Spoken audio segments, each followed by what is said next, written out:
بسم اللہ الرحمن الرحیم اعوذ باللہ من الشیطان الرجیم۔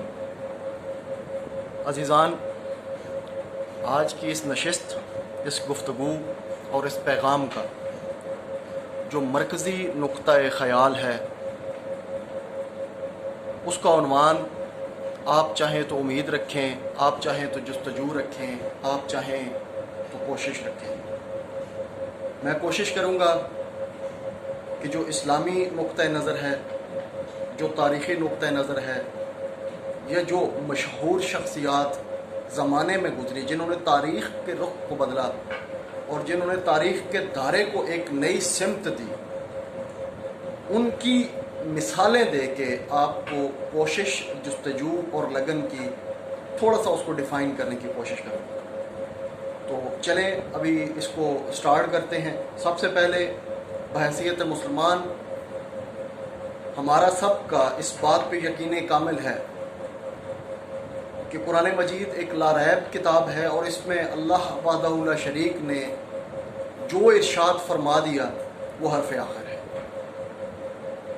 تو قرآن کریم جدوجہد، کوشش یا سعی مسلسل کے بارے میں کیا فرماتا ہے، اس پہ ایک آیہ کریمہ ہے قرآن کریم کی جو بے انتہا خوبصورت آیت ہے، اور جس کے اندر اتنے راز پوشیدہ ہیں کہ اگر آپ ان کو ایکسپوز کرنے پہ آئیں تو انسان کی عقل دنگ رہ جاتی ہے کہ واللہ اکبر۔ اس آیہ کریمہ کا ترجمہ یہ ہے، میں آپ کو آیہ کریمہ کی تھوڑی سی تلاوت کر کے بھی بتاؤں گا کہ وَأَن لَيْسَ لِلْإِنسَانَ إِلَّا مَا سَعَىٰ۔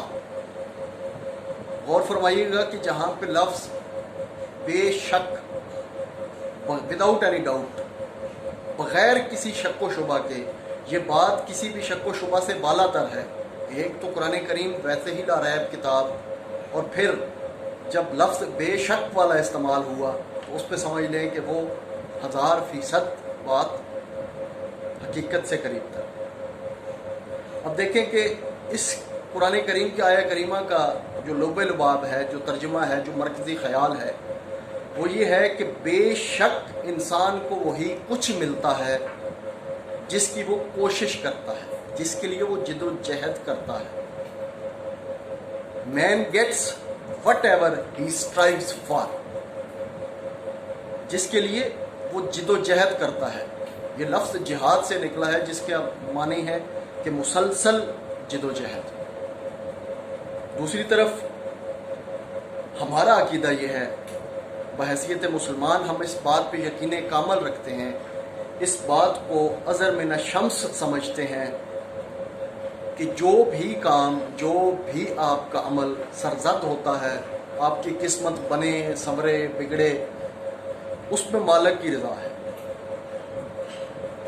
لیکن اس کے ساتھ آپ کو یہ بات بھی یاد رکھنا ہے، اس بات کو بھی ذہن نشین رکھیے گا کہ انسان کی تقدیر کو بنانا اور بگاڑنا انسان کے اپنے ہاتھ میں ہے۔ وہ کیسے؟ کہ جتنی آپ کوشش کریں گے، جتنی آپ جستجو کریں گے، اتنا آپ کو ملے گا۔ یہ قرآن کریم کا وعدہ ہے، اور قرآن کریم کا وعدہ سچا ہوتا ہے۔ تو اب بات آتی ہے انسان پہ، جیسے حضرت اقبال فرما گئے کہ عمل سے زندگی بنتی ہے، جنت بھی جہنم بھی، یہ ناری اپنی فطرت میں نہ نوری ہے نہ ناری، یہ خاکی اپنی فطرت میں نہ نوری ہے نہ ناری۔ تو عزیزان، اب بات عمل پہ آ جاتی ہے کہ جو آپ عمل کریں گے، آپ کے لیے ایک طرز زندگی متعین کر دیا گیا۔ جیسے مختلف زمانوں میں، قدیم زمانوں میں، قبل از اسلام زمانوں میں، یا قبل از مسیح کی کہہ لیں، جب تاریخ بدلی ہے، جب وقت بدلا ہے، جن شخصیتوں نے تاریخ کے دھاروں کو بدل دیا اور تاریخ کے صفوں میں ان کا نام ایک لامثال، بے مثال نشانی کے طور پہ یاد رکھا جاتا ہے، حتیٰ کہ انہی شخصیات کا ذکر قرآن کریم نے اپنے الفاظ میں کئی بار کیا۔ اب اس سے زیادہ کوئی عجوبہ ہو سکتا ہے کہ جنہوں نے کوشش کی، جنہوں نے جہد مسلسل کی، جنہوں نے ایک سیٹ کیا اپنے آپ کو کہ نہیں، we have to achieve that goal, تو اس سب کے لیے سب سے پہلے جو کام کرنا پڑے گا، you have to change your self. آپ کو خود کو اپنے آپ کو بدلنا پڑے گا. The most important thing is that کہ you have to change your self. سب سے جو عظیم کام ہے اس مقصد عظیم کی طرف، جو پہلا زینہ ہے اس سیڑھی پہ چڑھنے کا، وہ یہ ہے کہ آپ خود کو بدلیں. خود کو بدلنے کے معاملے میں احادیث موجود ہیں، قرآن کریم کے آیات موجود ہیں. میں آپ کو حوالہ دینا چاہوں گا امیر المومنین حضرت علی علیہ السلام کے ایک فرمان کا، کہ حضرت فرماتے ہیں کہ ان افضل الجہاد من جہاد نفس ہی اللہ دی بین جویبہ، کہ جو سب سے افضل ترین جہاد ہے، جہادوں میں سب سے افضل ترین، من جہاد، جہادوں میں سے سب سے افضل ترین جہاد یہ ہے جو انسان اپنے نفس کے ساتھ کرتا ہے. کہ آپ خود کو بدلنے کے لیے کیا کر رہے ہیں. دوسری طرف ایک اور فرمان ہے جس میں یہ فرمایا گیا ہے کہ take over the position of your self through continuous struggle. خود پہ، اپنے آپ پہ قابو کرو جہد مسلسل سے. عزیزان من، آپ کی صحیح، آپ کی کوشش آپ کی مستقبل کو، آپ کے ماضی کو اور آپ کے حال کو بدل سکتی ہے. وہ کیسے؟ وہ اس سینس میں کہ جو آج آپ کا حال ہے اسی نے کل ماضی بننا ہے، اور جو آج آپ کا حال ہے اسی نے آپ کے مستقبل کو ٹھیک کرنا ہے. تو جو موجود وقت ہے جس کو ہم حال کہتے ہیں، جو کچھ آپ کریں گے، چاہے اچھا کریں، برا کریں، نیک کریں، بد کریں، وہ آپ پہ ہے. لیکن کل یہی آپ کا ماضی بنے گا اور اسی نے آپ کے مستقبل کو تعین کرنا ہے، آپ کے مستقبل کا. اب آ جائیں اس طرف کہ آپ جب کسی عظیم مقصد کی طرف اپنا رجحان لگاتے ہیں، آپ ایک اپنی راہ متعین کرتے ہیں، آپ اپنے ارادوں کو عزم صمیم کے ساتھ تہیہ کرتے ہیں، تو پھر اس کے لیے آپ کو اتنی ہی محنت کرنا پڑتی ہے. جتنا بڑا خواب ہوگا، جتنا بڑا مقصد ہوگا، اتنی ہی زیادہ محنت اور کوشش ہوگی. اور اس بات پہ یقین کامل رکھیں کہ خدا بزرگ و برتر کی ذات جیسے اپنی لاریب کتاب میں یہ وعدہ فرماتی ہے کہ میں انسان کے جستجو کے حساب سے اسے عطا کرتا ہوں، اسی طرح لاریب کتاب میں خدا بزرگ و برتر کی ذات یہ ارشاد فرماتی ہے کہ میں انسان کی اوقات سے بڑھ کے، اس کی بساط سے بڑھ کے اس پہ وزن بھی نہیں ڈالا کرتا. تو خود کو موڈیفائی کرنا ہے. آپ اپنے آپ کو بدل سکتے ہیں، اور اپنے آپ کو بدلنے کے لیے آپ کو ایک خاص قسم کا طرز زندگی متعین کرنا پڑے گا اور خود اپنی ذات سے جہاد کرنا پڑے گا.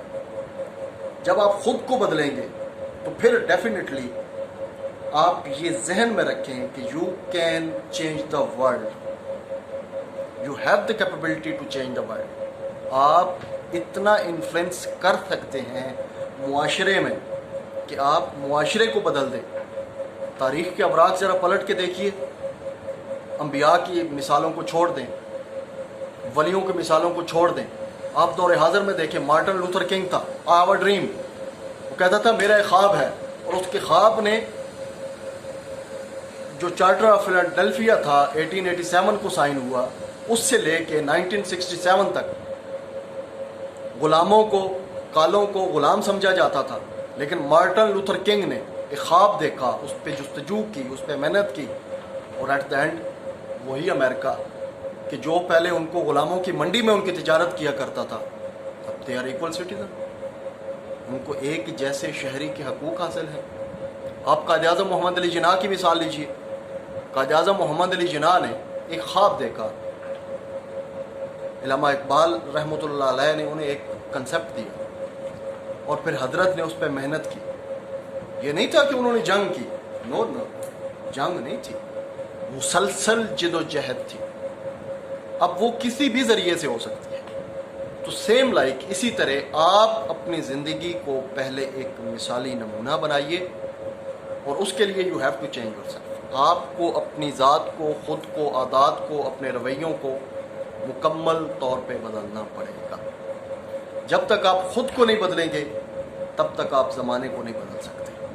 تو کوشش کریے کہ آپ اپنے اندر ایک ایسی صلاحیت پیدا کریں، ہر انسان میں موجود ہے یہ صلاحیت، صرف اس کو نورش کرنے کی ضرورت ہے، پالش کرنے کی ضرورت ہے، اس کو پہچاننے کی ضرورت ہے۔ جب تک آپ اپنے اندر چھپے ہوئے خزانے کو دریافت نہیں کر لیتے تب تک آپ کائنات کی حقیقت کو نہیں پہنچ سکتے۔ یہ کائنات ہماری سوچوں سے بے انتہا وسیع ہے، اور ہم تو زمین کے ایک چھوٹے سے خطے پہ بسنے والے لوگ، ہمیں اس کائنات کے اسرار و رموز کی سمجھ ہی کہاں ہے۔ تو خدا رہا کوشش کریں کہ اپنے آپ کو پہچانیں۔ جب آپ اپنے آپ کو پہچانیں گے اپنی صلاحیتوں کو بھی الٹیمیٹلی آپ پہچان لیں گے۔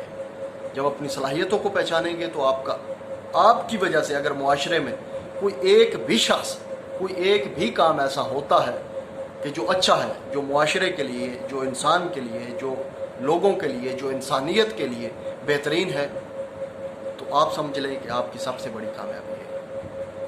تو آج کی نشست میں نے اس بات کا احاطہ کرنے کی کوشش کی۔ حالانکہ یہ ایک ایسا موضوع ہے کہ جس کو آپ جتنا لمبا لے کے چاہیں جا سکتے ہیں، اور جتنی تفصیل کے ساتھ اس پہ گفتگو کرنا چاہیں کی جا سکتی ہے، کیونکہ یہ ایک موضوع ہی ایسا ہے۔ لیکن وقت کی قلت کے سبب اور دامن وقت میں چونکہ گنجائش، تو کوشش کی ہے کہ اس کو اسی انداز میں سم اپ کریں۔ انشاءاللہ اگلی دفعہ پھر کسی اور اسی سینس میں آپ کے سامنے حاضر ہوں گا۔ تب تک کے لیے دعا میں یاد رکھیے گا۔ اللہ نگہبان۔